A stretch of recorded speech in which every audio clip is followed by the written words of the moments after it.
네, 여러분들 안녕하세요. 시사타파시의 심층 분석 1월 11일 일요일 방송 시작하도록 하겠습니다. 오늘 더불어민주당에서는 굉장히 지금 좀 혼란스러운 시기죠. 지금 혼란스러운 시기다 보니까 원내대표도 지금 공석이고 사실상 공석이죠. 그다음에 최고위원도 공석이라서 민주당 지도부 자체가 제대로 돌아가지 않기 때문에 오늘 민주당 이제 새로운 원내대표 그리고 새로운 최고위원들이 합해져 갖고 9인 체제가 다시 되는 거예요. 그래서 아마 9일부터 시작이 됐었죠. 최고위원 선거는 이번에는 더불어민주당에서 중앙위원 50%, 그다음에 권리당원 50% 이렇게 이재명 대통령 당대표 시절에 변경된 안으로 당원 단기 변경으로 최고위원 선거도 이제 권리당원들이 50%의 의견이 반영되는 그런 선거가 됐어요. 그래서 이제 2번, 4번이냐, 3번, 5번이냐. 사실상 2번, 4번은 언론이 지금 재래식 언론이 친청대 친명의 대결 구도를 만들어 놨죠. 그 자체가 여러분들 갈라치기 프레임인데 그거를 우리 민주진영에서 같이 쓰는 자체가 잘못된 것이죠. 만약에 친명 대 친청의 대결 구도가 되려고 하면요, 정청래 대표가 반명이어야 되죠. 정말 맞지 않아요? 정청래 자체가 반명일 경우에 친청 대 친명의 구도가 되는 겁니다. 근데 누가 봐도 정청래는 너무 이재명을 위해서 당대표의 권한을 행사하지 않아요. 제가 보면 오히려 당대표가 세게 밀고 나갈 것도 어떻게든지 대통령의 의견을 듣고 싶고 존중하고 싶어갖고 예전의 정청래가 아니에요. 제가 보면 오히려 청와대와 의견 조율이나 이런 것들을 거쳐서 하느라고 예전 제가 생각했던 정청래의 스타일보다 조금 느려요. 그렇잖아요. 그러다 보니까 지금 뭐 친명 대 친청 그래갖고 친명 1이 강득구다. 그 다음에 친청 2가 이성윤 그리고 문정복이다 이렇게 얘기를 합니다. 이성윤이 반명입니까? 문정복이 반명이에요? 전혀 그런 거 아니죠. 강득구, 이성윤 그 다음에 문정복 다 친명이에요. 그 가운데서 또 갈라치기 하고 싶은 게 또 재래식 언론들의 심리고 외부에서 흔들어 놓고 싶은 게 계속 대결 구도를 만드는 거죠. 떨어진 이건태가 반명입니까? 이건태도 친명이에요. 다 친명이에요. 지금 민주당은 모두가 친명이에요. 그런 친명 의원들 사이에서 이 갈라치기가 끼었죠. 누구냐? 더민주 전국혁신회. 제가 계속 주장하는 저민주 전국혁신회의 유동철은 갈라치기입니다. 오리지널 유동철은 갈라치기예요. 그러다 보니까 여론조사를 돌렸더니 본인의 지지율이 안 나오니까 표의 집중을 위해서 이번에 권리당원의 50% 선거에서 여러분들 알다시피 2명을 뽑게 돼 있어요. 최고위원 선거는. 그러다 보니까 저쪽은 후보가 3명이 나온 거예요. 그러니까 현직의 원내대표 싸움이었는데 최고위원 싸움이었는데 당연히 유동철이는 자기 존재감을 알리기 위해서 나왔고 이건태와 강득구에게 자기가 뭐 물러나면서 2대2 구도를 만든 게 2번이냐 4번이냐 3번이냐 5번이냐의 구도를 갖고 박찬대와 찐명 호소인 갈라치기 하바리들이 3번 5번을 밀었죠. 뭐 여태까지 요 내용은 여러분들이 좀 아실 거예요. 그래서 근데 이건태는 왜 떨어졌냐, 왜 강득구가 그리고 1등을 했냐, 그거를 좀 여러분들에게 말씀을 드릴게요. 먼저 강득구가 1등을 한 것은 이번에 여러분들 방금 제가 선거 제도를 말씀드린 것 같이 권리당원 50%, 그 다음에 중앙위 50%예요. 그러면 중앙위가 누구냐? 지역위원장들, 현직 국회의원들입니다. 그럼 여러분들이 보시면 중앙위에서 지금 강득구가 이번에 547명이 참여한 중앙위 투표에서 375표를 얻었어요. 몇 프로인지 한번 여러분들 계산해 보세요. 압도적으로 받았죠. 547명이 참여한 중앙위 선거인단 투표에서 375명의 표를 얻었다는 거예요. 그리고 권리당원 투표에서는 25만 8,537표. 이건 무슨 말이냐면 중앙위 선거인단은 대부분이 지역위원장, 현직 국회의원들이에요. 만약에 박찬대가 민주당에서 대단한 지 말대로 이재명 대통령의 뭐 오른팔 이런 역할을 했다 그러면 강득구가 1등을 할 수는 없죠. 이건태가 1등 했겠죠. 그쵸? 근데 이건태는 똑 떨어집니다. 이건 무슨 말이냐? 이건태가 최고위원 출마 선언을 할 때 뒤에서 병풍 노릇한 게 박찬대거든요. 그러면 민주당의 모두가 친명인데 이 유동철과 박찬대는 그 왜 엮여 있냐면 지난 전당대회 때 저민주 전국혁신회에서 적극적으로 노골적으로 이례적으로 국회 소통관에서 기자회견을 하면서 박찬대 지지 선언을 했던 거 기억나시죠? 그쵸? 기억나요? 민주당의 전당대회에 선거를 하는데 이례적으로 의원들이나 개파들이 국회 소통관에서 박찬대 지지 선언을 그때 남영이랑 막 지네들이 했어요. 그때 이제 박찬대가 그럼에도 불구하고 이제 당원들이 박찬대 지지 세력들 하는 꼬라지 그 더민주 전국혁신회의나 이 하바리들 하는 짓을 보더니 정청래를 수박몰이를 했던 겁니다. 그래서 거의 65대 35 정도로 압승을 정청래가 했죠. 이게 여러분들이 강득구가 왜 1등이냐라고 지금 얘기들을 하는 사람들이 있는데 우리 권리당원들이 뽑은 투표는 이성인이 1등을 했어요. 31만 2,750표. 무려 강득구보다 5만 8천 표 가까이 5만 6천 표 가까이 더 얻었어요. 5만 4천 표? 5만 5천 표 정도. 권리당원 표에서는 이성인 1등. 여러분들이 이것만 보셔도 문정복은 양쪽에서 잘 얻었어요. 그래서 여러분들 보시면 1등이 저기 잠깐만요. 그렇게 된 것이고 여기서 이제 중요한 건 뭐냐면 왜 강득구가 많이 얻었냐? 강득구는 정확히 보면요. 김민석계예요. 사람들이 잘 모르시는데 강득구는 굉장히 여러분들 뭐 나빠하지만 되게 좋은 사람이에요. 이건태가 안 될 것 같으니 강득구를 펴줬겠죠. 그거 죄송한데요. 2표씩 하는 거예요. 2표씩. 무슨 말씀인지 아시겠죠? 이건태가 위험했으면 중앙위에서 이건태를 밀었겠죠. 요건 좀 잘못 알고 있어서 좀 바로 잡아 드릴게요. 클레이님. 만약에 이건태가 여론조사를 해도 꼴찌했으면 중앙위에서 이건태를 밀었겠죠. 그래갖고 문정복을 떨어뜨리고 이건태를 올렸겠죠. 근데 제가 보면요. 강득구 의원은 굉장히 열심히 해요. 그리고 의원들에게 평가가 되게 좋아요. 되게 겸손하세요. 되게 겸손하세요. 되게 겸손하시고 되게 의원들한테도 평가가 좋으시고 그래서 아니 새나라에서 뭐라고 했던 그게 중요한 게 아니라 의원들의 평가를 얘기하는 거야. 그러니까 의원들 사이에서 강득구는 되게 예의 바르고 왜 그러면 강득구도 바로 국회의원이 된 사람이 아니라 시의원 이런 것들을 거치면서 올라온 사람이에요. 그래서 일도 열심히 하고 그러니까 인물 평가가 되게 좋아요.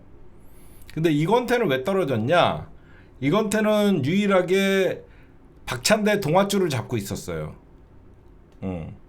이건태는 사실 국민의당 안철수를 쫓아갔던 사람이에요. 그래갖고 민주당에 입당하는 자체가 힘들었던 사람이에요. 그때 박찬대가 이제 받아주고 해갖고 그냥 박찬대 사람이 이건태인 거예요. 그러니까 이건태는 지난 전당대회 때도 박찬대를 뭐 노골적으로 밀고 그랬는데 이번에 이건태가 떨어진 것만 봐도 친명계라고 하는 모두가 친명계라고 얘기하는데 거기 안에서 또 찐명이라고 주장하는 이것들 이런 반응에 대해서 민주당 당원들이 거부감을 나타낸 거죠. 그게 가장 중요한 거예요. 지금 모두가 친명인데 여기서 무슨 찐명이냐라고 하면서 박찬대를 지지했던 사람들이 정청래 사태와 정청래 수박몰이에 대해서 사실 역풍이 불었다고 저는 보시는 게 맞는 것 같아요. 그렇죠? 그러니까 깜도 안 되는 게 이재명 대통령 옆에 있으면서 여러분들이 박찬대 솔직히 재선 의원이었지만 박찬대 아는 사람이 있었어요? 박찬대가 개혁적이었나요? 박찬대 2016년도에 국회에 입성을 했는데 박찬대에서 아는 사람이 있었어요? 없었어요. 그냥 이재명 대통령 옆에 있다가 이름 날리고 그러면서 이것저것 원내 대표까지 했던 거예요. 그러고 나서 이제 박찬대 다음에 찐명이라고 하는 더민주 전국혁신에서 민게 이제 김병기였고요. 그래서 이제 여러분들 보시면 사실상 이성윤 문정복은 민주당 당원들이 그동안 지켜봤더니 이건 좀 아니지 않냐라고 하면서 반발표가 굉장히 심리적으로 많이 작동한 거, 그런 표가 있어서 2번 4번 이게 작동이 된 것이고, 민주당은 이런 하바리들이 정청래 사태 집회를 하고 연병을 떨고 눈으로 보고 있는 분들도 있지만 침묵하는 다수가 많은 거예요. 그렇죠? 침묵하는 다수가 엄청나게 많은 겁니다. 침묵하는 다수가 엄청나게 많기 때문에 사람들은 다 보고 있어요. 저거 박찬대 지지했던 애들이라고 하면 사실상 박찬대가 얼마든지 정청래 대표나 김병기 문제나 이럴 때 당의 목소리를 내고 모두가 친명이면 정청래 대표랑 함께 민주당에서 저렇게 사사건건 시비 걸고 있는 저런 애들이랑 선긋기하고 퇴출시켜야 되는 거죠. 안 그러잖아요. 저런 애들하고 방치하잖아요. 그 사람들이 다 보는 거죠. 그래서 지금 보시면 이런 중앙위, 여러분들 보시면 강득구가 중앙위에서 압도적으로 이깁니다. 거의 제가 보면 50%가 뭐예요? 한 6, 70% 얻은 것 같아요. 중앙위 투표에서. 이것만 봐도 여러분들 이거는 당심과 중앙위의 민심이 다른 거죠. 여러분들 보시면 그렇잖아. 당심은 이성윤 의원이 31만 2,724표로 2위에 올랐는데 의원들과 지역위원장들은 강득구를 547명 중에 375명이 밀었어요. 아니 어떻게 547명의 표가 50%를 차지하고 어떻게 권리당원 100만 가까이 있는 사람들의 표가 50%냐 이거죠. 그러니까 이런 어떤 뭐 대의원의 표나 이런 것들의 표의 등가성도 있지만, 그래서 이번 선거는 제가 보면 지금 김병주 의원님이나 누구죠? 그 김병주 전현이 한 명 누구야 걔? 그 잘생긴 애걔 누구야? 한준호. 이 세 명이 최고위원회에서 사퇴를 하면서 이번에 보궐선거가 일어난 거거든요. 그래서 제가 보면 이번에 선거는 이 보궐선거에서 모두가 이제 정청래 흔들지 말고 당이 하나가 돼서 이재명 정부 성공시키자라는 준엄한 심판이에요. 그리고 이제 이 선거를 마치고 나면 정청래 대표는 이제 1인 1표제를 이제 왜 해야 되는지 이제 여러분들이 잘 이해가 되셨을 것 같아요. 아, 이래서 1인 1표제가 필요하거나 왜 1인 1표제가 필요하냐.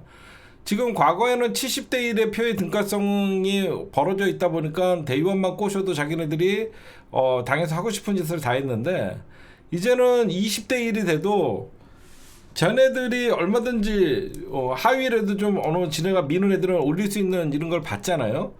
이제 이재명 정부의 성공을 위해서 당과 청와대가 함께 가야 되는 상황이 됐기 때문에 이제는 1인 1표제 재추진을 해서 반드시 당심과 국회의원들, 여의도와 당심의 괴리감을 좀 좁혀야 된다고 저는 생각해요.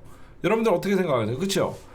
지금 당심은 이성윤이었고, 근데 의원들이나 지역위원장들은 강득구를 밀었단 말이에요. 저는 그래서 이제는 1인 1표제 추진이 굉장히 중요한 시점이 됐다라고 여러분들에게 말씀을 좀 드리고 싶고,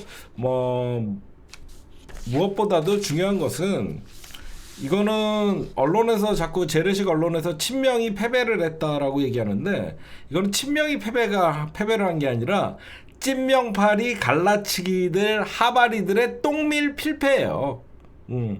예전에 찐문, 문파, 문꿀, 오소리, 연병하던 새끼들이 밀면 다 떨어지는 거 봤죠? 응?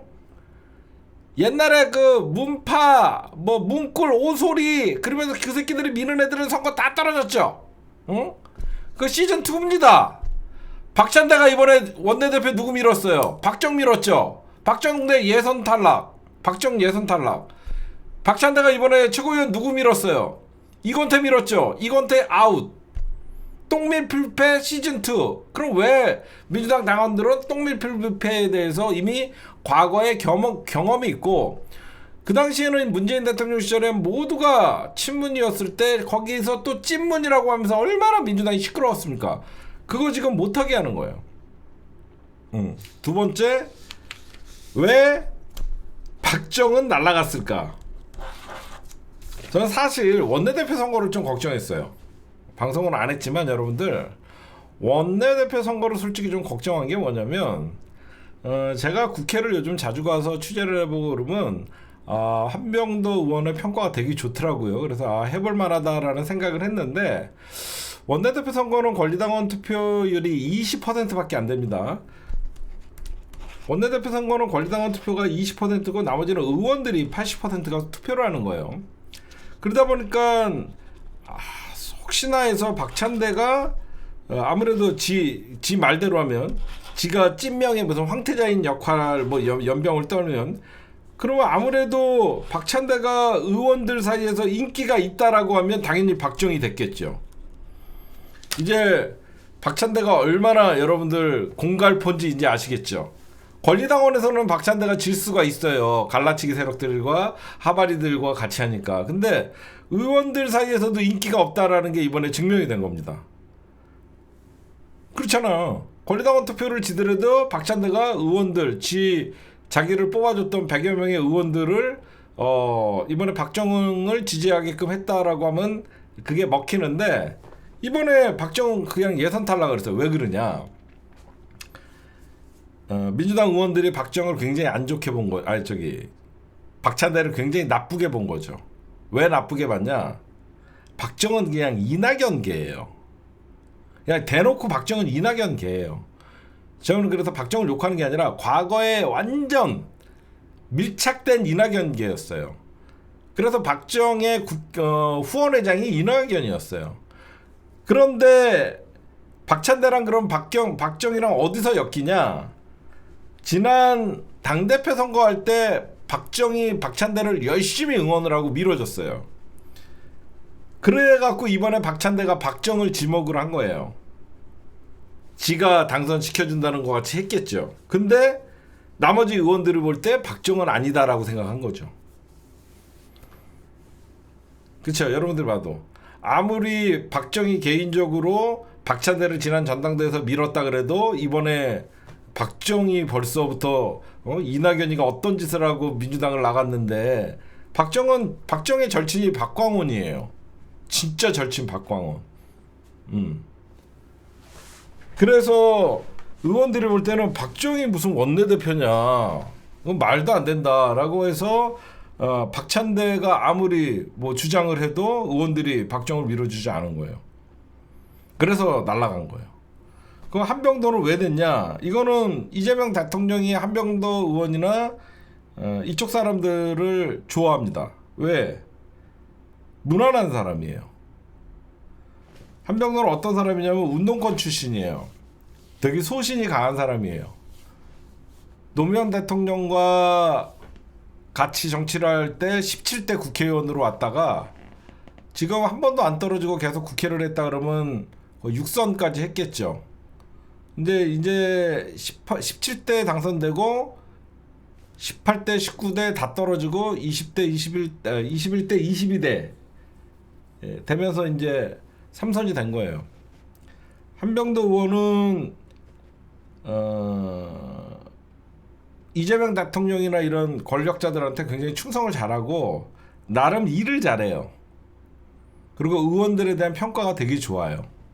되게 뭐 모난 사람이 아니에요. 모난 사람이 아니고 굉장히 민주주의 의식이나 이런 거 굉장히 강한 사람이에요. 그리고 정청래 대표랑도 호흡이 맞고 이재명 대통령 때도 굉장히 역할을 했던 사람이에요. 그래서 오늘 당선되자마자 아까 제가 단톡방 글을 봤더니 뭐 국힘당을 뭐 정당 파트너로 그러니까 협상의 대상으로 인정하겠다. 그건 비판받을 말이 아니죠. 그걸 왜 비판합니까?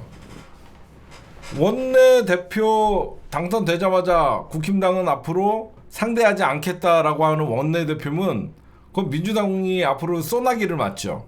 아 그래요? 그게 왜 비판받을 일이에요? 응? 아 당연히 원내대표가 됐으니까 원내대표가 하는 일은요. 국회에서 야당과 협상을 해갖고 법안을 통과시키고 그래야 되는 사람인데 당선되자마자 단독으로 처리하겠다라고 발표를 합니까 그러면? 응? 좀 비판할 걸 비판하세요. 원내대표 당선되자마자 여러분들 마음에 들라고 저는 국힘당과 협상하지 않고 민주당이 단독으로 모든 걸 처리하겠습니다. 그렇게 얘기를 해요?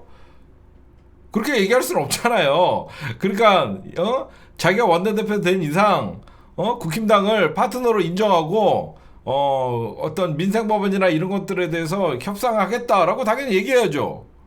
그렇잖아요, 여러분들. 왜 그러냐면 이재명 대통령의 뜻이 이해운도 지명하는 어떤 이런 어떤 중도 외연 확장을 펼치는데 이 야당을 여러분들 아예 무시하고 가면 윤석열과 똑같이 돼버려요. 그러니까 여러분들 여기엔 굉장히 숨은 무서운 전략이 있는 거예요. 진짜 국힘당을 돕는 것은 국힘당을 국정의 파트너로 상대 안 하겠다라고 하면 국힘당은 땡큐인 거예요. 지네 마음대로 할 수 있으니까. 이게 어려운 문제인데 잘 들어보세요. 만약에 민주당의 한병도 원내대표가 당선되자마자 국힘당은 내란 청산에 대해서 진정한 사과가 없을 시에는 국정의 파트너로 대하지 않겠다라고 하면 국힘당은 막 나갑니다. 민주당이 어차피 자기네들끼리 맘대로 하니까 얘네들은 국회 일정에 대해서 일말의 책임을 지지 않아요. 근데 앞으로 협상하겠다라고 얘기를 하면 국힘당도 국회에 들어와서 협상 테이블에 앉아야 돼요. 무슨 말씀인지 아시겠죠? 그러면 저쪽에서는 막 나가고 지네끼리 단합이 잘 됩니다. 근데 오히려 민주당 새 원내대표가 와서 국힘당도 이제 협상의 대상으로 삼고 협상에 나가겠다라고 하면 국힘당이 사사건건 반대할 거 아닙니까? 그럼 그때 이제 당대표가 치고 나가고 그렇게 하는 거예요. 응? 그럴 때 협상을 끝까지 민주당 원내대표가 시도했지만 국힘당이 반대한다 그러고 했을 때 국민들에게 질타를 받는 것이지 처음부터 민주당 원내대표가 당선되자마자 국힘당은 정당이 아니다. 해산돼야 될 당이다. 여러분들은 그 얘기가 듣고 싶은 것이죠. 국힘당은 정당이 아니라 해산돼야 될 정당이니까 국정의 파트너로 삼지 않겠다. 그거는 지지자들만을 위한 언어예요. 그러면 안 돼요. 오히려 국정의 파트너로 삼고 협상에 나가겠다 해야지 저쪽에서 이제 싸움이 나는 거예요. 지네끼리. 야 이거는 그래도 민생 법안인데 이거는 협조를 해줘야지. 아니야 모든 걸 보이콧 해야 돼. 이런 애들이 지네끼리 싸움 붙이는 거예요. 야 민주당이 그래도 이거는 통과시키고 이거는 이거 하자고 하는데 우리도 뭔가를 해야지. 지네끼리 싸움이 나는 거예요. 무슨 말씀인지 아시겠죠?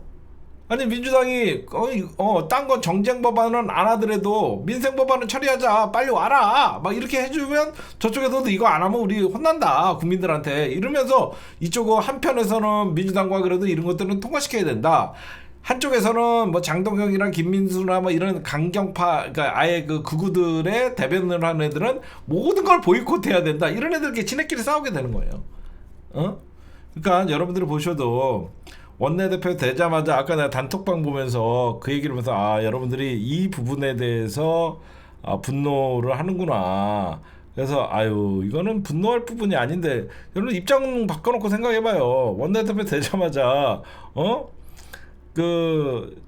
나는 앞으로 국힘당을 파트너로 생각 안 하고 그냥 죽여버리겠다. 그게 말이 돼요? 응? 걱정된다. 뭐가 걱정돼요? 그게 말이 안 되지 않아요? 나는 원내대표가 됐기 때문에 이제는 국힘당을 해산될 때까지 죽여버리겠다. 그게 더 이상하잖아. 응? 그러니까 여러분들이 보시면 그 정치는 그렇게 하는 게 아니에요. 민주당이 집권 여당이기 때문에 손을 내밀어 줘야 되고 그 손을 못 잡으면 그건 국힘당의 능력 부족인 거예요. 그 민주당이 그걸 손을 못 잡으면 민주당이 국힘당에게 능력 부족이고 왜 지금 민주당의 원내대표나 그러니까 왜 그러냐면 정청래 대표는 기본적으로 개혁주의자고 강하게 지금 밀어붙이잖아요. 내란 특별재판부, 내란 전담재판부나 제2특검이나 대표가 굉장히 강하게 밀어붙이고 한병도 의원은 또 국회의원에서 원내 사안에 대해서 협상을 해야 되잖아요. 그렇기 때문에 호흡이 굉장히 잘 맞을 거예요. 그리고 여러분들 아시겠지만 청와대도 이재명 대통령이 여러분들이 좀 의아하지만 이해운이나 중도 외연확장을 하고 있기 때문에 어떻게 해서든지 그러니까 저쪽에서 가장 바라는 게 뭐냐면요. 독재예요. 독재 프레임. 독재 프레임에 당하면 안 되는 거예요. 그러니까 저 철없이 이재명 연임 가야 된다.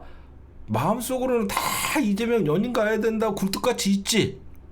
근데 그거를 밖으로 노골적으로 민주당 지지자라고 하는 새끼들이 이제 1년도 안 된 대통령 연임 가야 된다 이렇게 떠들면 그게 일이라도 도움이 될까요?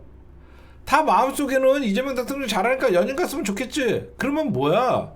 그런 말을 하지 않고 그냥 5년 왜냐면 이재명 대통령은 우리 현재 5년 단임제의 헌법에 의해서 당선됐기 때문에 개헌을 하더라도 이재명 대통령은 여러분들 해당이 안 돼요. 그러면 특별 개헌이 있어야 되는 거예요. 개헌을 해도 그러니까 대통령제에서 우리가 4년 연임제 중임제 그러니까 연임제로 간다. 어떤 권력 구조의 개편에 있어서 단 부칙 조항에 현직 대통령도 선거에 참여할 수 있다 안 하다 이게 이제 논란이 될 거란 말이야.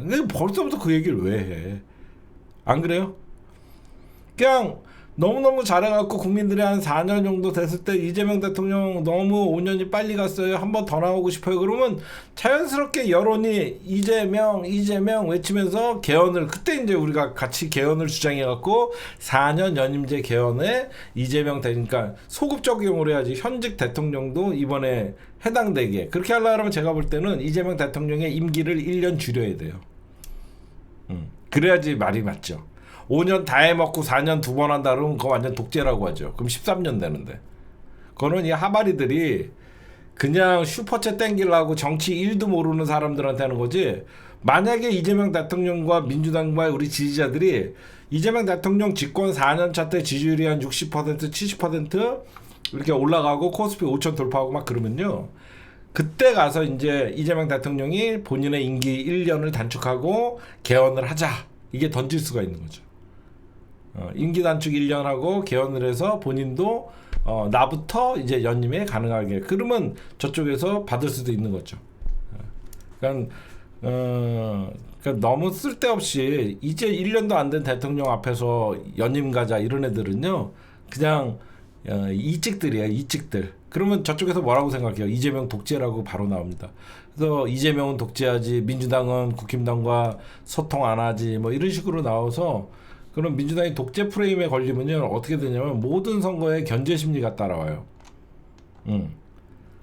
제 말 무슨 말씀인지 아시겠죠? 왜 저것들이 계속 이렇게 갈라치기를 하냐면 민주당 다수당의 지금 의석이 막강한 의석을 갖고 있죠. 거기에 이재명 대통령의 집권 초반이라서 막강한 힘을 갖고 있죠. 그래서 쟤네들이 사실상 아무것도 할 수 없는 상태에서 이재명 독재 거기에 국회가 받침해준다 그러면 견제 심리를 발동을 해갖고 내년 지방선거에 국힘당이 견제할 수 있게 해달라고 이걸 만드는 거예요.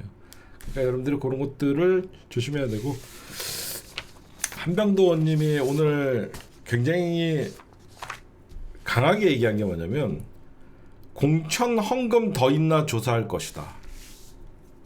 굉장히 중요한 말입니다. 이거 공천 헌금 더 있나 조사할 것이다. 이건 무슨 말이냐면 지금 김경기 강선우 문제로 이제 공천 헌금이 세상에 알려졌잖아요. 공천 헌금이 당내에서 문제가 더 있나 조사한다는 것은 이거는 한병도 의원은 친노이자 친문 정치인이잖아. 사실 공천 헌금은 친명 정치인들한테는 해당이 안 돼요.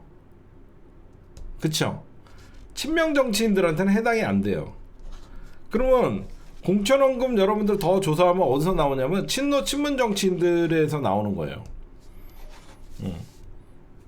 그러니까 이거는 색깔이 명확하게 이재명 정부의 성공을 위해서라도 과거 자기가 속해 있던 정치 계파의 어떤 친문노, 친문 정치인들 중에서도 공천원금에 연루가 있다라면 조사를 하겠다라고 해야 되는 거예요. 그래서 아마 이제 새 원내대표의 한병도 의원이 이제 당선이 됐으니까 이제 낯짝 철면피 문진석 같은 새끼들은 이제 물러나가야 되죠.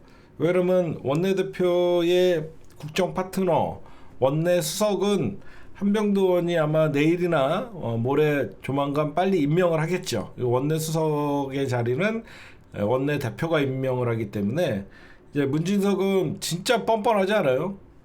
지 때문에 김남국이 날려놓고 김병기 문제를 지가 사과를 합니다. 진작 지가 날라갔어야지. 어따 대고 6개월도 안 된 정부에다가 인사청탁을 하다가 쳐 걸려놓고 엄한 사람 잡고, 응? 예, 이제 문진석이도 끝난 거예요. 이제 한병도 의원이 원내수석을 임명을 하게 되고 그렇게 들어가는 절차다. 그래서 오늘 희한하게 오늘 선거의 특징은 박찬대가 밀면 다 떨어지는 똥밀 필패 시즌2 하바리들과 갈라치기들이 밀면 다 떨어지는 이게 왜 그러냐면 과거에 그 친문이라고 하는 뭐라고 그랬죠? 문꿀 오소리라고 하면서 지네가 찐문 주장하던 새끼들 그때랑 똑같은 거예요 지금. 그러니까 박찬대가 그만큼 친명 정치인들이 모두가 친명인데 그 가운데 지가 또 찐명 노릇을 하다가 당내 역풍을 맞았다라고 여러분들에게 보시면 그렇잖아요. 이건태 출마 선언할 때 옆에 병풍 섰던 박찬대 이건태만 똑 떨어지고 콕 찍어서 박정 원내대표 밀라고 했다가 박정 예선 탈락하고 그것도 여러분들이 좀 보셔야 될 것 같고 저는 정청래 대표가 이제 새로운 최고위 그러니까 여러분들 알다시피 민주당의 최고위 구성은 9명입니다. 그 선출직 최고위원 5명 거기에 원내대표 1명 그 다음에 당대표 1명 그러면 7명이죠. 거기에서 이제 당대표가 지명하는 최고위원 2명, 총 9명으로 민주당의 최고위원이 구성이 되는데 아까 어떤 분들이 물어보더라고요. 민주당의 서열은요. 당대표가 1등이에요. 그 다음에 2등은 한병도가 된 거예요. 그리고 넘버 3가 수석 최고위원 이현주예요. 그렇게 나가는 거예요. 그러니까 여러분들이 이제 원내대표 그다음에 민주당이 안정이 됐다. 여태까지 아마 이성윤이나 누구죠? 그 쟤네가 바랬던 이건태나 그 강덕구나 뭐 박지영이 갔다 그러면 박지영이 만약에 그런 3명이 벌써 들어가고 나머지 벌써 이현주 그다음에 그 한 명 또 누구죠? 황명선 벌써 5명이잖아 그럼. 그럼 얘네들이 당대표 마음에 안 들어갖고 5명이 사퇴해버리면 당 지도부가 붕괴가 되는 거예요. 이제는 그런 일은 없겠죠. 근데 당대표가 살아있고 원내대표가 살아있으면 수석은 아무 힘이 없어요. 그건 여러분들이 보시면 될 것 같아요. 당대표가 있고 있는데 그걸 여러분들이 저한테 지금 방송 중이니까 나중에 그 개국번호로 문의를 해주시고 그러니까 당대표가 있고 원내대표가 있기 때문에 아무 여러분들이 상관이 없다 그렇게 말씀을 드립니다. 그리고 이번은 언론에서 계속 친명의 패배다라고 얘기하는데 친명의 패배가 아니라 찐명파리 갈라치기들에 대한 당원들의 경고다. 모두가 친명이다. 그렇게 우리는 좀 똑바로 잡아줬으면 좋겠습니다, 여러분들. 그리고 마지막으로 답하님은 어떻게 이렇게 다 맞춰요? 다 맞추는 게 아니라 이게 정석이에요. 벌써부터 선거 전에 우리가 문정복 이성윤 그리고 원내대표 김병기 터지고 나서 제가 한병도 나올 거다라고 예상까지 하고 한병도 나올 거다라고 예상을 하고 한병도로 갈 것이다라고 얘기를 했잖아요. 이게 그러니까 정치계의 교과서 여러분들은 그냥 교과서라고 보시면 돼요. 교과서 정석 있죠. 정석 수학 정석 옛날에 있었는 거 그러니까 교과서예요. 저희 방송은 그러니까 원외 당대표이다 보니까 여러분들의 민심이나 이런 것들에 대해서 꿰뚫고 있죠. 원외 당대표이니까 그냥 알죠. 그냥 국회도 알다시피 저희가 언론사로서 이제 출입을 하고 그러니까 국회 돌아가는 거 뻔히 알고 지금 저것들이 무슨 짓거리 하는지 뻔히 아니까 그냥 초반에 여러분들 이렇게 가시면 될 것 같아요. 정답을 알고 싶으신 분들은 방송을 시청을 하면 알잖아요. 그러니까 여러분들 누구 찍어야 돼요 헛갈리다라고 할 때 오셔갖고 자꾸 물어보시는데 이미 저는 2번 4번 한병도 그냥 이미 그대로 갔잖아요. 그쵸? 그대로 가잖아. 그러니까 여러분들이 이제는 1인 1표제 쟁취시키자. 우리가 그렇게 말씀을 하시면 될 것 같아요. 그 다음에 김병기 얘기 좀 할까요? 김병기 제가 데드라인이 오늘까지였거든요. 저는 김병기가 그러니까 내일 아침에라도 저는 탈당을 하지 않을까 아직까지 기대를 하고 있어요. 일주일 못 버틸 거라고 생각을 했어요. 왜 그러냐면 내일 윤리심판원의 결과가 나와요. 내일 윤리심판원의 결과가 나오는데 지금 민주당은 김병기한테 최후 통첩을 했어요. 최후 통첩. 자진 탈당하라. 이 자진 탈당하라는 건 무슨 말이냐면 의원이 의원한테 나가라고 하는 게 얼마나 여러분들 그 잔인합니까? 그렇지 않아요? 의원끼리 그냥 자진 탈당하면 얼마나 좋아요. 근데 의원들끼리 이 윤리징계위원회를 열고 탈당하라고 이 얘기하는 자체가 민주당에 굉장히 폐를 끼치고 있는 거예요. 벌써부터. 이럴 때는 그냥 민주당이 알아서 탈당하면 민주당에 선긋기 하고 그러면 되는데 안 나가고 버티면 어떻게 되냐면 윤리심판원에서 이제 그 결과에 따라서 제명을 할 수밖에 없는 거예요. 그러니까 지금 민주당이 강력하게 자진 탈당하라고 경고한 거는요. 제가 취재를 해보면 뭐가 있냐면 윤리심판원에서 뭔가 하자를 발견한 거예요. 그쵸? 윤리심판에서 조사 결과가 위법성이 확인된 겁니다. 그렇기 때문에 위법성이 확인됐다는 것을 윤리심판원이 발견을 했기 때문에 너 이거 위법성이 있기 때문에 내일 결과는 제명 갈 수밖에 없다. 그 전에 의원들이 그래도 내 손으로 너를 제명시키는 건 좀 그러니까 너 알아서 탈당해라 이거거든요.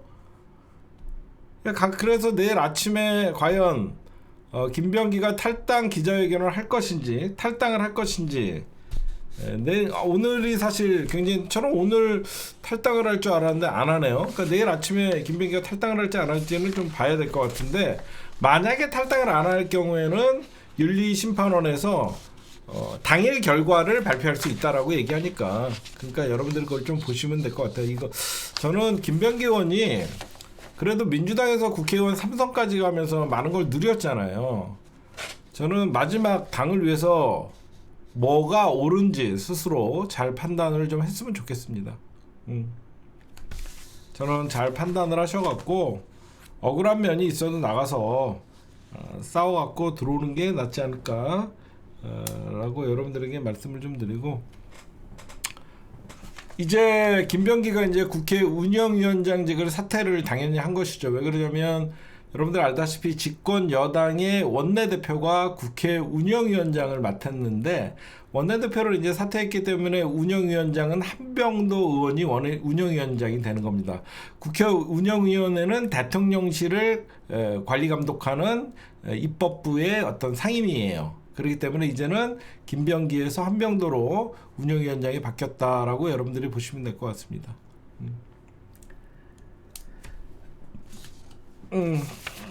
여러분들 이제 앞으로 친청이 이겼다, 친명이 이겼다 이런 언론 재래식을 하고 여러분들 나 진짜 마지막으로 물어볼게. 여러분들이 문정복 이성윤 찍고 한병도 찍었다 그러고 여러분들이 친청이야? 아니야. 난 아직도 친명이야. 나는 아직도 이재명, 정청래, 내가 아무리 정청래 의원님이랑 개인적으로 잘 알고 물론 이재명 대통령이랑도 잘 알지만 지금은 이재명의 시대예요. 모두가 이재명 대통령의 위주로 가야 되는 거예요. 난 조금이라도 정청래가 이재명 대통령에게 반기를 들었다? 당연히 제가 정청래 칩니다. 여러분들 다 친명 아니에요? 정청래가 바보입니까? 지금 이재명 대통령에게 반기를 들게? 모두가 친명이에요. 여기를 또 갈라갖고 친명 대 친청 이런 것만큼은 여러분들이 당하지 마세요. 그래서 더불어민주당의 찐 당원들 오래된 갑자기 나타난 이 유튜브계의 하바리 새끼들 아마 오늘 부글부글 해갖고 잠들이 안 올 것 같은데 니네 현실이야. 니네가 유튜브 키고 난리치고 한 10명 모아놓고 정청래 사퇴하라고 연병해봤자 니들 슈퍼챗 수익은 올라갈지 모르지만 혐오가 올라가는 거야. 혐오가. 니들이 지지하는 사람들이 왜 떨어지는지 잘 생각을 해봐. 이재명 정부가 국힘당과 싸우고 민주당이 국힘당과 싸우고 사법부 개혁을 하고 검찰 개혁을 해야 되는데 니들 지금 누구랑 싸워? 민주당 당대표랑 싸우잖아. 민주당 당원들이 바보야? 제 말 맞죠? 응? 쟤네들이 미는 의원들이 왜 다 떨어지냐면 쟤네들을 밀면 안 찍어야 되겠다는 우선 혐오가 올라가는 거예요. 느닷없이 당대표 사퇴하라고 그러고 완전 극우들과 똑같이 부정선거 얘기를 하고 정신 나간 거죠. 그러니까 똥밀 필패 시즌2가 된 겁니다. 그러니까 의원들 조심해. 아무데나 유튜브에 대해서 모르면서 전화 와갖고 뭐나 됐냥 여기 출연해달라고 그런데 나갔다간 박찬대 꼴 나는 거야. 지금 박찬대가 하는 짓이 지금 딱 꼬라지가 보니까 예전에 문재인 대통령 시절에 전해철이 하는 짓 하는 거예요. 지금 좀 비슷하죠. 예? 문재인 대통령 때 전해철이가 자기가 문재인의 오른팔 막 황태자인 척 하면서 전해철이가 여기저기 밀고 다니면 다 떨어졌거든. 딱 전해철 꼴이 지금 박찬대가 하는 짓이야. 지금 지가 찐명 뭐 이런 거 같이. 여러분들이 보셔도 비슷하죠.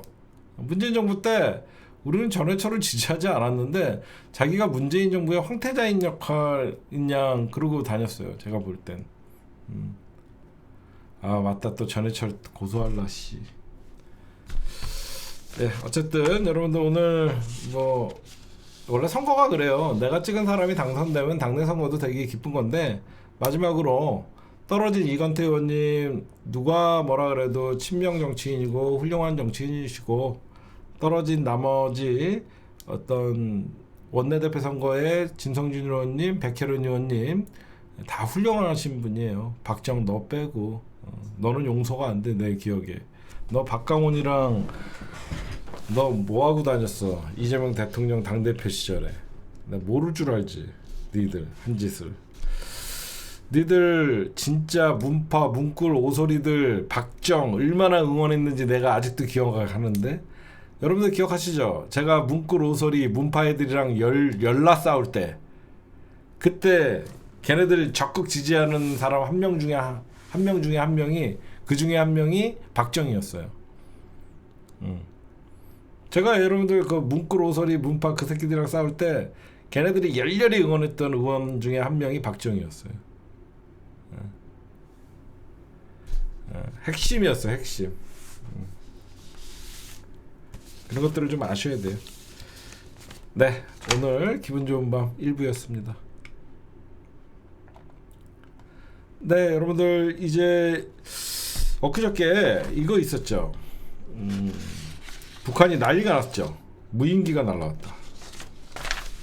이거 이재명 대통령이 이례적으로 엄정 수사를 언급했잖아요. 여러분들 이게 얼마나 심각한 문제냐면요. 이거는 대한민국에 보이지 않는 극우들이 북한에 전쟁 도발을 한 겁니다. 이게 민간이 이 무인기를 날렸으면요. 이거는 우리나라와 그러니까 대한민국 정부가 있잖아요. 이거는 우리나라 정부를 무정부 상태로 만들고 지네 마음대로 북한을 도발한 거예요. 이게 민간이 날렸던 뭐가 됐든 간에 북한의 영공을 침범하면 국제법상 위법이에요. 그렇죠? 북한도 유엔에 가입되어 있는 나라이기 때문에 우리나라의 무인기가 북한의 영공을 다니거나 그러면 그 자체가 위법이에요. 이거 여러분들 이 민간이 만약에 왜 이게 민간이라고 확실하게 얘기하냐면 국방부에서는 무인기를 운영한 사실이 없대요. 당연히 국방부에서 무인기를 운영하려고 하면 정보사나 무인기 드론 팀이나 이쪽에 운영을 했냐 딱 봐도 우리는 없다는 거야. 그러면 우리가 군이 안 했으면 누가 하냐? 이거 민간이라는 거죠. 그럼 민간이면 어떤 단체냐? 그 대북을 그러니까 북한을 자극을 해서 또는 보이지 않는 제3 세력들이 뭔가를 꾸미면 이거 여러분들 이거 잘못하면 전쟁 나는 일이에요. 만약에 무인기가 북한에 침투해서 김정은을 무인기에다가 총포를 탑재해갖고 쏘았다 그러면 어떻게 해요? 이거 전쟁 나는 거예요. 굉장히 심각한 겁니다. 이거 우리나라가 그냥 도발한 거예요, 먼저. 그래서 이재명 대통령이 이례적으로 군경합동수사팀을 구성해서 신속히 엄정수사하라. 이거 무슨 말이냐면 만약에 군에 이거 왜 군을 포함시킨 거냐면 우리가 모르는 HID나 군에 아직도 우리 손이 닿지 않는 그런 세력들이 있을 수가 있잖아요. 그쵸? 이재명 정부가 바뀌었는데도 불구하고 아직도 김영현 세력이나 이쪽 숨어있는 놈들이 전쟁을 일으키기 위해서 그런 놈들이 몰래 이런 일을 할 수도 있기 때문에 군에만 맡기면 이게 진실이 드러나지 않을 수가 있죠. 그래서 군경 합동수사팀을 구성해서 그리고 왜 신속하고 엄정하게 수사하라고 했냐면 이거는 북한이 우리나라가 이 문제에 대해서 어떻게 대응하는지 예의주시하고 있는 거예요. 예를 들어서 여러분 입장을 바꿔놓고 생각해봐요. 북한이 김정은이가 이재명 대통령을 공격할지 안 할지 모르지만 북한의 무인기가 청와대를 왔다 갔다 했다라고 여러분들 생각해보세요. 그럼 우리 어떻게 생각해요? 김정은이 새끼가 이재명 대통령 죽이려고 무인기 보냈다라고 생각하면 뭐예요? 정군 비상사태예요. 전면전 일보 직전으로 가는 거예요. 제가 보면 지금 이 극우 세력들, 뭐 탈북자 세력들, 요쪽 세력들이 분명히 남북 관계의 어떤 이재명 대통령의 노력을 깨고 남북 문제 혹시나 배후에 미국이 있을 수도 이건 음모론이고요. 그런 집단들이 있어요. 이재명 대통령이 이렇게 발빠르게 하는 것은요. 우리는 북한을 도발하거나 자극할 의도가 없다라는 걸 빨리 알려주는 거예요. 그래서 굉장히 중요한 메시지인 거예요. 만약에 우리가 안 했다 이러면서 그냥 버티면요. 우리가 했다가 되는 겁니다. 남북관계는. 근데 이재명 대통령이 군경합동수사팀을 만들어서 신속하게 진상을 규명하라라고 했기 때문에 북한이 김여정이 담화에 강력하게 우리를 규탄했지만 우리 이재명 대통령이 지금 북한이 볼 때는 나쁘게 북한을 얘기하지 않잖아요. 그러면 진상규명을 지켜보게 되는 거잖아요. 그래서 북한도 이제 이재명 정부의 진실성, 이번엔 사태를 어떻게 수습하고 만약에 민간의 소행이라 그러면 그 민간을 이거는 일반 이적죄로도 처벌할 수 있죠. 외환죄. 그쵸? 이거는 완전 이런 일부 놈들 때문에 국지전이 발생하고 전쟁이 발생하면 이런 놈들 가만두면 안 되죠. 외환죄예요. 외환죄, 이적죄 이런 걸 해야 되는 거예요. 그래서 그렇죠. 이게 아직도 군 안에서 해결되지 않은 처리가 되지 않은 놈들이 있다거나 아니면 민간 탈북단체나 극우단체들이 북한을 자극하고 남북전쟁 그래서 미국을 개입시키려는 의도 같아요. 솔직히 제 말은. 솔직히 그러니까 원외 당대표의 촉은 이거는 극우 집단, 탈북자 단체나 극우들이 이거는 노골적으로 민간 무인기를 보내서 북한을 자극해서 미사일이나 이런 것들을 뭐 강하게 나오면 미국이 개입하도록 그런 환경을 만들지 않았나라고 생각하는데 이게 북한이 공개한 사진이에요. 이게 북한 조선중앙통신이 하는데 이게 너무 허술하죠. 이게 보니까요, 이게 알리의 제품이래요. 알리 제품. 알리에서 뭐 나온 제품이다. 뭐 이런 것들의 얘기들이 나오고 있어요. 지금 보니까 그 중국산 알리 제품이다. 뭐 알리산 뭐 부품. 민간 소행 가능성이 저는 100%고 이게 중국산 상용 모델이고 군사 정찰용이 아니래요. 군은 이런 걸 쓰지 않는데요. 민간이 제조한 거래요. 군사 정찰용은 이런 걸 쓰지 않는다라고 얘기가 나왔기 때문에 이게 아마 한 120, 30에서 150 정도 하는, 저희도 드론 있거든요. 그래서 이게 아마 알리익스프레스에서 30만원, 60만원대로 구입이 가능한 걸로 파악됐대요. 뭐 이것들을 한 것 같아요. 그래서 이거는 반드시 엄정 수사를 해서 책임자 처벌하고, 중대 범죄다라고 해서 이거는 이재명 대통령이 신속 지시했다. 근데 이제 북한이 난리를 쳤다가 이재명 대통령의 어떤 신속 지시에 의해서 현명한 선택을 한 거고, 한국의 입장을 유의해서 보겠다, 이런 입장으로 나왔습니다. 하여튼 잘 이런 거 해결해야 돼요. 그 다음에 이재명 대통령 얘기. 여러분들 이재명 대통령께서 이제 일본 방문하시는 거 아시죠? 13일에서 14일 1박 2일. 13일에서 14일 1박 2일, 그러니까 오늘 11일, 12일, 13일 화요일 날 가셔갖고 수요일 날 오시는 거거든요. 다케이치 고양서 한일 정상회담을 하는 거예요. 이게 이재명 대통령이 당선되고 나서 벌써 5번째 다케이치를 만나요.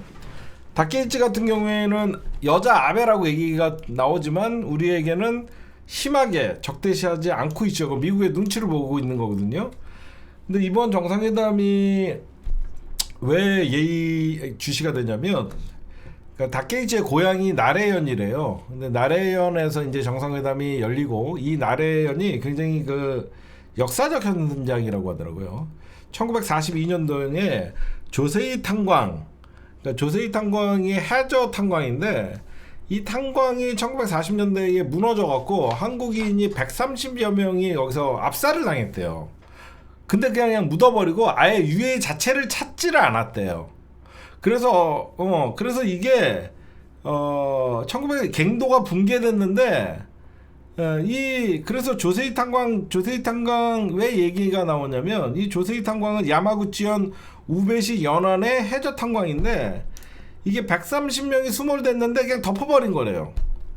그러니까 유해가 수습도 안 되고, 그러니까 어떻게 보면 일본의 전범의 결과죠. 과거사죠.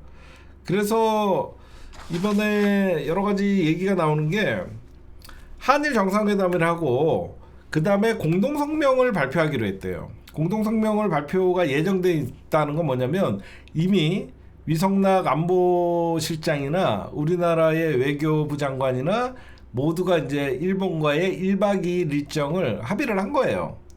제가 늘 말씀드리지만 대통령이 갑자기 가갖고 즉석에서 회담을 해갖고 성과를 올리고 그런 거 없습니다. 13일날 이재명 대통령께서 1박 2일로 일본에 방문을, 그러니까 방일을 하는 것은 실무자들 측에서 다 된 거예요. 그러면 과거사 조선인 유해 수습을 어떻게 할 것이냐, 일본의 어떤 형식적인 반성이냐, 진정한 사과냐, 이 문제가 나올 것 같고요. 두 번째, 유해 수습을 어떻게 할 것이냐, 이런 문제도 나올 것 같고요. 그래서 그 다음에 그 다케이치 총리의 그 고향이 나라현이라 그랬잖아요. 제가 나라현. 이 나라현이 여러분들 우리 백제의 대표적 문화유산이자 백제의 건축 기법을 사용해 갖고 영향을 받은 호루지를 같이 둘러본다고 그 일정들이 벌써 나오는 거예요. 그래서 일본 정상과 5번째 회담이고, 과거사 문제를 처음 이재명 대통령과 언급을 하는, 그 어떻게 언급을 할 것이냐, 그걸 좀 예의주시를 해야 된다, 여러분들에게 그 말씀을 좀 드립니다. 그 다음에 지금 중일 갈등이 굉장히 심해졌죠. 저는 이재명 대통령이 외교 천재, 정치 천재라고 생각하는 게 뭐냐면, 이재명 대통령이 일본에 지금 그러면 일본은 이재명 대통령이 되게 필요해. 왜 그러냐면 중일 갈등이 그 어느 때보다 심각해. 그럼 우리나라를 또 적으로 만들 수 없죠. 제 말씀 무슨 말인지 알겠죠? 일본이랑 중국이랑은 완전, 중국에서는 다케이치 목을 쳐버린다라는 소리까지 나왔었어요. 대만 문제에 대해서 자기네들이 개입한다 그랬다가 저것들은 내정 간섭이다라고 하면서, 그렇잖아. 그냥 대박이야. 이재명 지금 일본을 대한민국 대통령이 딱 방문하는 순간 이미 중국과 히토류, 그러니까 중국 현재 일본에다가 히토류 수출을 중단시켰어요. 그러니까 경제적으로도 일본이 타격을 받고 있는데, 지금 이재명 대통령까지 가갖고 과거사 문제에 대해서 사과하지 않고 만약에 버티거나 이상한 짓거리 발언을 하거나 그랬다가는 중국과 한국 대한민국과도 이제 그 척지게 돼버리면 일본이 고립되거든요. 그렇죠. 그리고 미국의 도란보는 계속 그러니까 뭐죠? 미일 중 삼각 동맹을 계속 얘기하고 있기 때문에 일본이 우리에게 어떤 독도 발언이라는 걸 함부로 할 수가 없어요. 공식적인 자리에서. 그래서 제가 보면 대통령의 타이밍이 굉장히 좋은데, 일본이 지금 가장 원하는 건 뭐냐면요, 일본 수산물 수입 재개예요. 근데 이재명 대통령이 이걸 절대 안 해줍니다. 이런 거 해줬다가 이재명 대통령 먼저 일본의 어떤 그 뭐죠, 핵 오염수 문제를 더 그런 한 방 먹을 거예요. 오히려 뭐 마약이나 스캠 그런 뭐 공동 대응하겠다 이런 건 나오지, 일본 수산물을 재개시켜달라 이런 것들은 들어주실 분이 아니에요. 참 좀 푹 쉬셔야 되는데, 근데 다행히 여러분들 이재명 대통령께서 잠을 잘 주무세요. 그냥 머리만 대면 주무신대요. 그나마 피부도, 그래서 피부가 좋으시거든요. 그리고 13일 14일 방일한다, 그거 여러분들 아시고, 그 다음에 또 있어요. 이탈리아 총리가 우리나라로 옵니다. 네. 이탈리아 총리가 17일 날 이재명 대통령을 만나기 위해서 정상회담, 그래서 양국의 전략적 동반자 관계를 공고히 한다라고 지금 얘기하는 거예요. 왜 그러냐면, 우리가 여러분들 지금 미국이나 일본이나 중국이나 사실 우리 주변 국가나 우리의 우방 국가와 이재명 대통령이 6개월 좀 넘었을 때 외교에 집중을 하고 있다 보니까 이게 유럽이나 이쪽에 좀 외교의 손길이 안 가고 있죠. 지금 여러분들 보셔도 유럽과인데, 어떻게 보면 이탈리아 이 정상, 어떻게 보면 이재명 정부 출범 이후에, 그 다음에 청와대 복귀 후에 첫 외빈이 유럽의 이탈리아 총리. 유럽의 이탈리아 총리가 대한민국을 방한하는 게 19년 만이래요. 그래서 왜 그러냐면, 이탈리아는 EU 국가 중에서 우리나라랑 교역하고 있는 4대 교역 국가 중에 하나입니다. 뭐 EU에 뭐 독일, 프랑스, 이탈리아 뭐 이렇게 또 이런 나라들이 EU의 4대 국가인데, 우리나라에 아마 딴 거 없어요. AI, 우주 반도체 이런 거예요. 그런 게 우리나라가 좀 앞서 나가는 것 같으니까 오는 거고, 그 다음에 이탈리아의 총리가 오는 거는 다음 달에 이탈리아에서 개최되는 밀라노 동계올림픽에서 우리나라 선수단이 가거든요. 우리가 평창 동계올림픽도 여러분들 기억나시겠지만 동계올림픽이 다음 달에도 있어요. 하여튼 멜로니 이탈리아 총리와 19일날 정상회담한다, 이런 게 있다라고 여러분들 보시면 될 것 같고, 그 다음에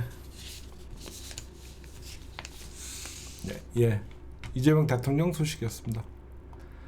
여러분들, 제가 살다가 침대 축구 이런 얘기는 좀 들어봤는데, 이 침대 재판도 있다라는 걸 처음 봤습니다. 아니 법정에서 침대 재판하는 새끼, 이게 뭐하는 짓거리예요? 시간 끄는. 난 살다 침대 재판은 처음 봤어요. 이 법정을 우롱하는 겁니다. 응? 이건 직위원 책임이에요. 아무리 저쪽 변호사들이 시간을 끌고, 김영현 측 서중조사 이하상이나 이런 애들이 11시간 끌고 연병을 해도, 이거는 재판장이 그만들어도 될 것 같습니다, 그만하십시오 라고 하면 끝나는 거예요.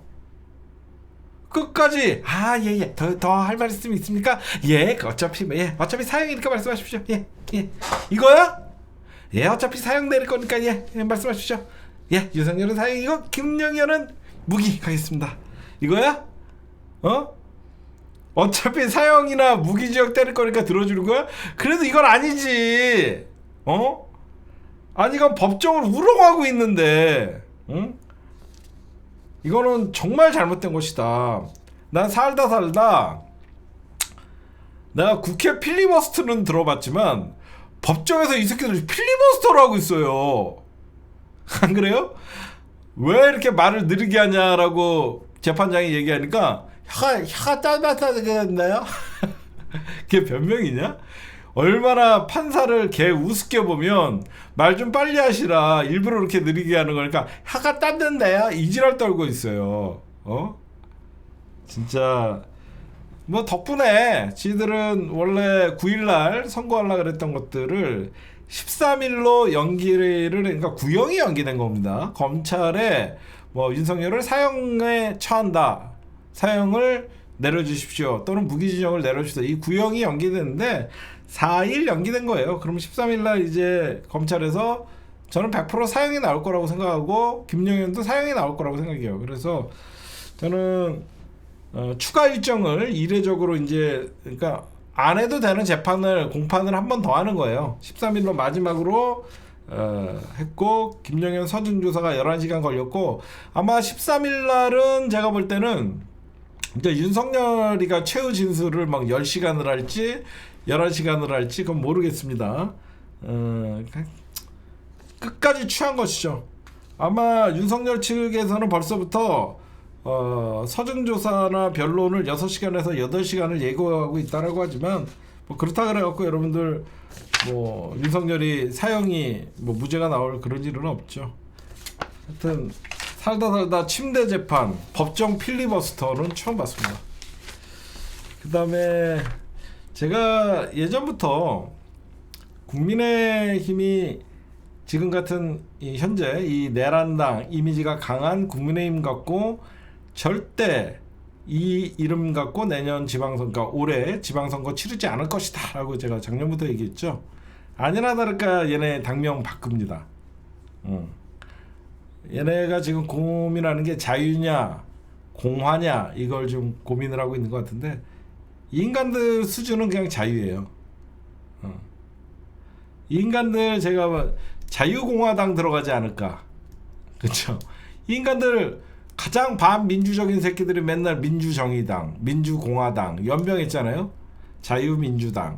이 새끼들을 이번에는 내가 볼 때는 자유공화당, 그쵸? 자유공화당 뭐 이런 연병들 할 거예요. 그래서 아마 12일 날 뭐 개정 찬반 투표를 한다고 하는데, 그냥 제가 보면 이걸 뭐라고 하냐면 간판가리라고 합니다.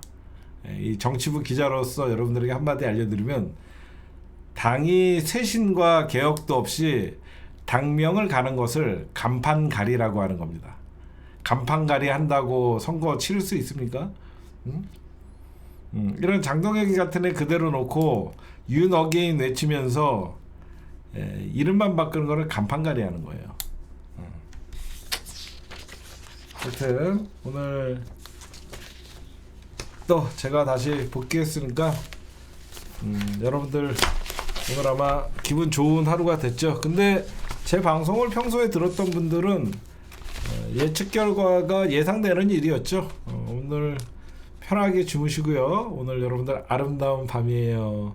이제 정청래 대표 더 이상 갈라치기 하는 세력들에게 흔들리지 마시고 민주당이 악역을 해야 돼요.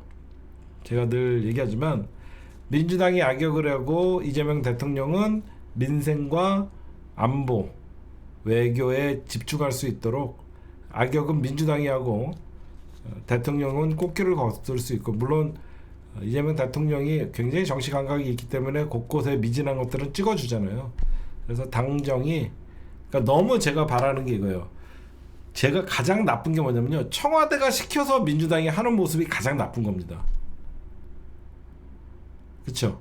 청와대가 시켜서 민주당이 하는 모습이 가장 이재명 대통령에게 나쁜 거예요. 근데 언론이 왜 계속 당정 갈등 하냐면요, 민주당이 워낙 내란 청산에 강한 의지를 갖고 있기 때문에 민주당 독자적으로 하는 모습이 보인다는 거죠. 그럼 이재명 대통령에게 불똥이 안 튀는 거예요. 하여튼 오늘 방송 박찬대왕 찐명파리 갈라치기 하바리들의 오늘 여러분들 민낯을 보신 거고요. 우리가 문재인 정부 때 진짜 모두가 친문을 외치고 우리가 적폐청산을 외치고 할 때 문파라고 하면서 감별사 역할을 했던 문골 오소리 그 꼴이 이번에 똥밀 필패 박찬대가 밀면 다 떨어진다. 이건태도 그랬고 박정도 그랬고 하바리가 밀고 하바리가 갈라치기 하면 다 당선된다.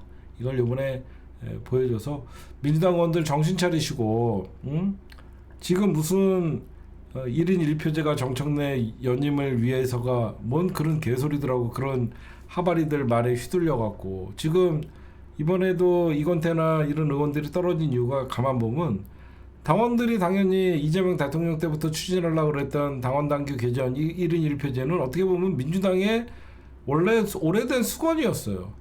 그거를 이제 우리가 정권 잡았다 그러면서 찐명이라고 하는 자기네들의 세력을 과시하고 더민주 전국혁신회의의 유동철 같은 인간들이 나와갖고 1인 1표제를 반대하는 것은 당원들이 중엄한 심판을 한 것이고 이제는 찐명 타령 그만하시고 더민주 전국혁신회의는 반드시 해체를 하고 이재명 대통령 당선 때까지는 훌륭한 역할을 했고 그 이후에 새로운 기득권으로 전락한 더민주 전국혁신회의의 유동철과 지금 거기에 관련돼 있는 사람들은 바로 해체를 하고 이제는 모두가 친명이고 지지자도 모두가 친명인데 국민들도 모두가 친명인데 여기서 찐명 타령하는 자체가 분열의 언어다. 그러니까 우리만큼은 이번에 더불어민주당의 최고위원 선거 그리고 오늘 원내대표 선거 치르신 모든 의원들 수고했다. 여러분들 오늘부터는 이제는 우리는 박수를 쳐주시고 나머지 의원들을 응원을 하면 되겠습니다. 누구를 욕하는 게 아니라 응원하는 민주당 지지자가 됩시다.